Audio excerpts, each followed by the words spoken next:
Have you ever felt like after an argument, you're the only one left carrying the weight of what just happened?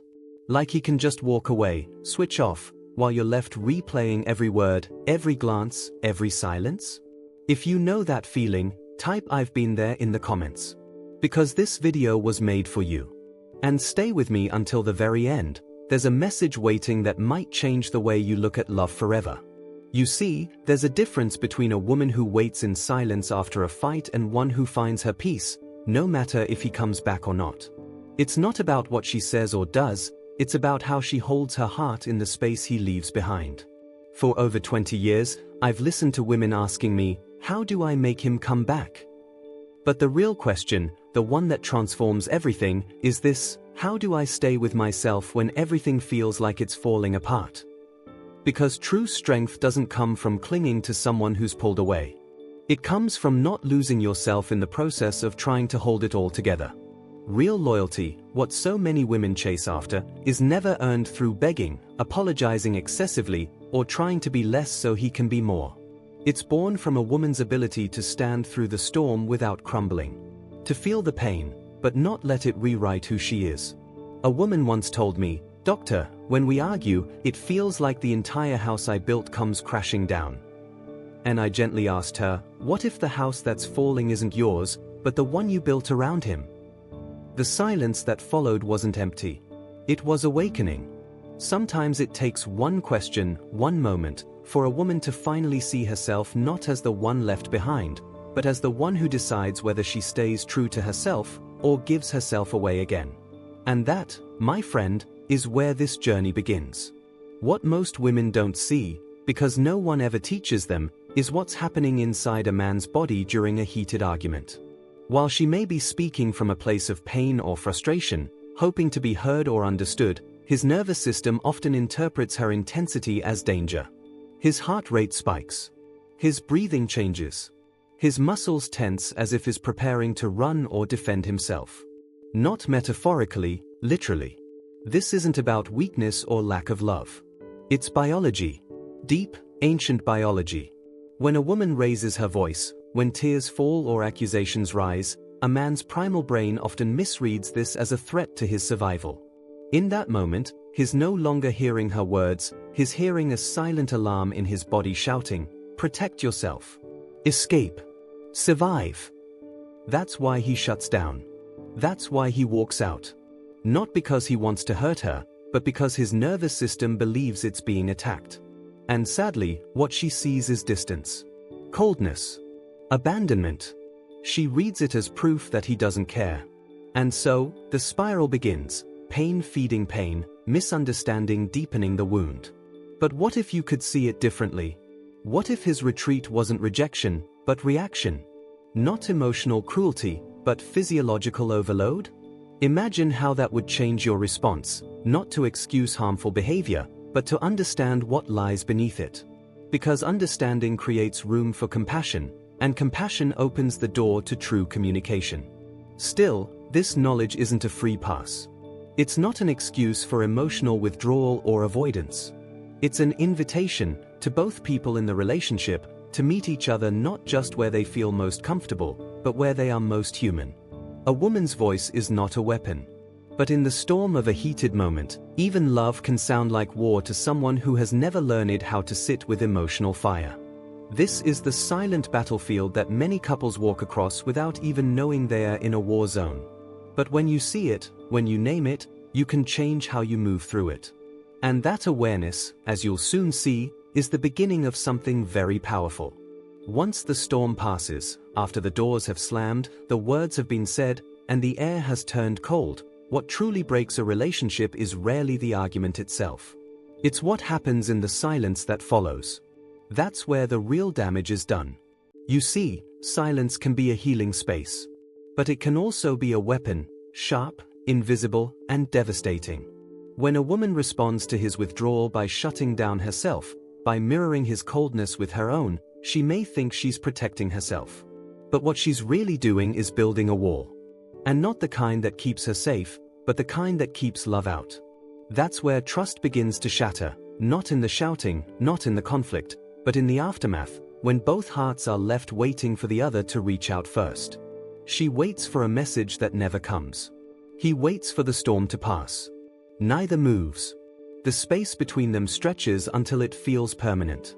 And something sacred begins to fracture. Real trust, the kind that survives life storms, isn't built on perfect harmony. It's built on the ability to find one another again when things go wrong. It's knowing that when pain comes, and it will, you won't be left to drown in it alone. But when she meets his distance with silence soaked in resentment, when her heart retreats behind barbed wire, when her love becomes conditional upon his immediate return, that invisible thread of connection begins to snap. And trust, once broken, doesn't make a sound. It just quietly disappears. Many women don't realize that by trying to win the silent game, they're losing something far more precious. Because the goal is not to punish. The goal is to reconnect. The goal is to keep the heart open just wide enough for him to find his way back. And no, it's not about tolerating everything. It's not about being endlessly patient with someone who doesn't deserve your presence. But when love is real, when the relationship is worth it, then what matters most is not who was right, but who was brave enough to make the first step back toward trust.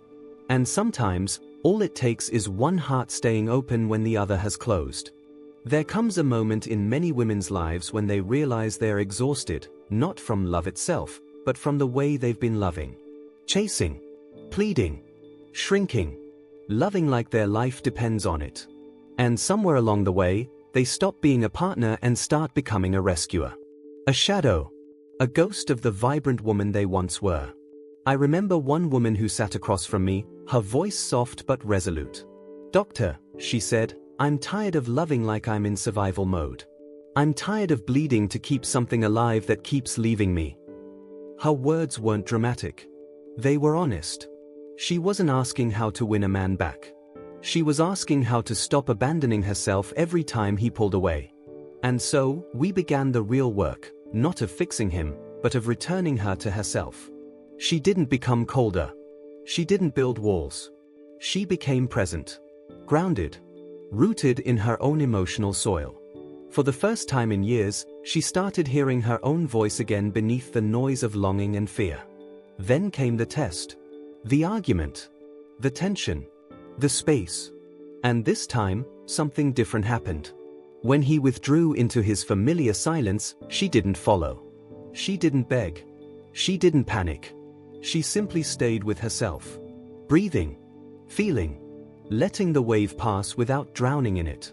And from that stillness, from that sacred pause, she did something revolutionary. She loved without clinging. She missed him without chasing. She wanted him without needing him. And that shift, subtle but powerful, changed everything. He returned, not because she demanded it, but because, for the first time, he felt free in her love. Not trapped. Not judged. Free. And the most beautiful part? It wasn't that he came back, though she was glad he did. It was that she was finally okay if he hadn't. Her peace no longer depended on his return. It came from within, like light rising from her own soul. That is the revolution. When love stops being a desperate grasp and becomes an open hand.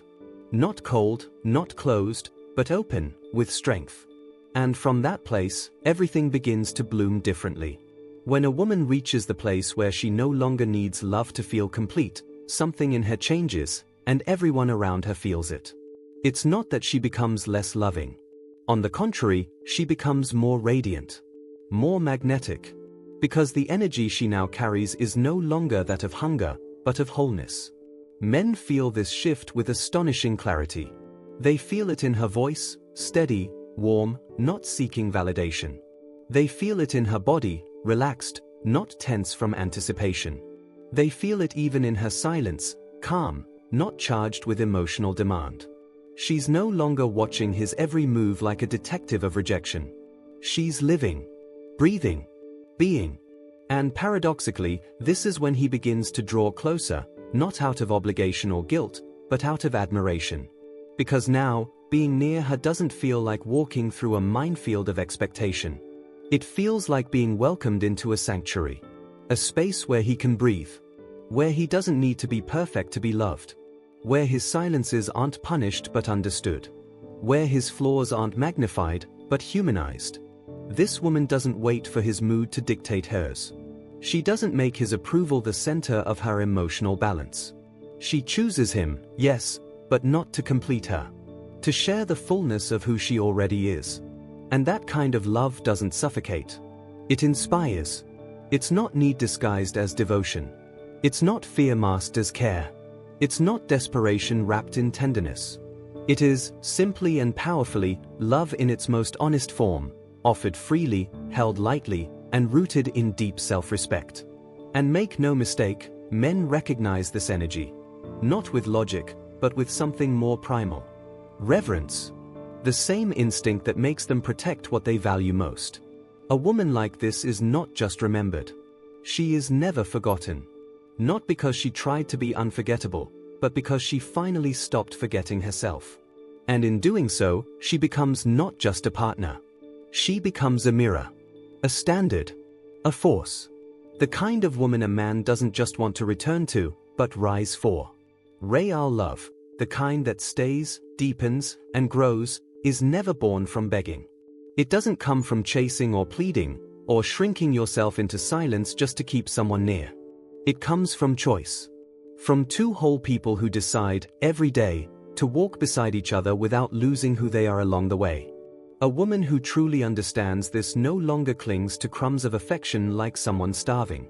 She no longer tries to earn loyalty like a prize.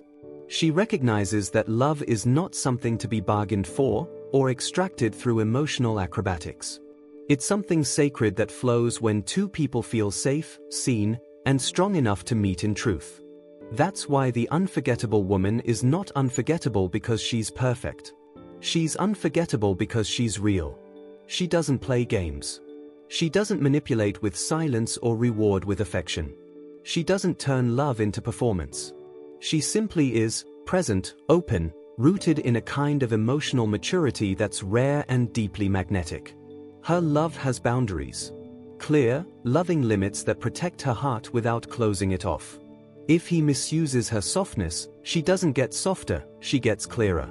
If he confuses her patience for permission to cause pain, she doesn't fight to be understood, she stands in her truth and lets his actions speak for themselves. Because she knows, not every man deserves the sanctuary of her tenderness. Not every relationship is worthy of her softness. But when the right one arrives, someone who sees her, who respects her, who meets her depth with his own, she welcomes him without fear. Not as someone who needs saving, but as someone who walks whole and chooses to share her wholeness. This is the energy that changes everything. Not love that pleads. Love that stands. Not loyalty that must be demanded. Loyalty that is offered, freely, in gratitude. Because to be chosen by someone who doesn't need you to feel whole, but who still wants you in their life, is the most beautiful expression of love there is. And if you've made it this far, I want to tell you this, you already are that woman. The one who doesn't chase love, but invites it. The one who doesn't forget herself, but inspires others to remember who they are. That is your power. That is your peace. That is the message.